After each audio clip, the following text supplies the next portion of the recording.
مومن جو 51 رکعت نماز پڑھتا ہے وہ کیسے پڑھے، یعنی 51 رکعت نماز کس طرح سے شمار ہوتی ہے؟ امام حسن عسکری کی حدیث ہے کہ مومن 51 رکعت نماز پڑھتا ہے، مومن کی یہ نشانی ہے۔ اب 51 رکعت نماز کیسے ہوتی ہے، 51 رکعت نماز کیسے بنے گی؟ دیکھیں، فجر کی 2 رکعت نماز، ظہر کی 4 رکعت نماز، عصر کی 4 رکعت نماز، مغرب کی 3 اور عشاء کی 4، یہ تو 17 رکعت وہ ہو گئی جو فرض ہے، واجب ہے، ہر مسلمان کو پڑھنی ہے۔ اس کے بعد آ جائیے نافلہ کو بھی ایڈ کیجئے۔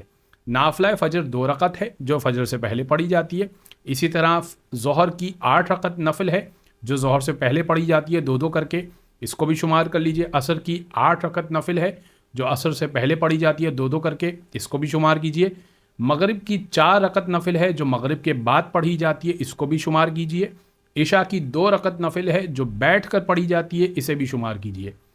یہ تمام شمار کرنے کے بعد نماز شب کو بھی ایڈ کیجئے جو تہجد کہلاتی ہے، یہ 11 رکعت۔ ان تمام نمازوں کو جب آپ شمار کر لیں گے تو یہ 51 رکعت 51 رکعت نماز بن جائے گی۔ یہ مومن کی علامت ہے کہ مومن 51 رکعت نماز اس طرح سے ادا کرتا ہے۔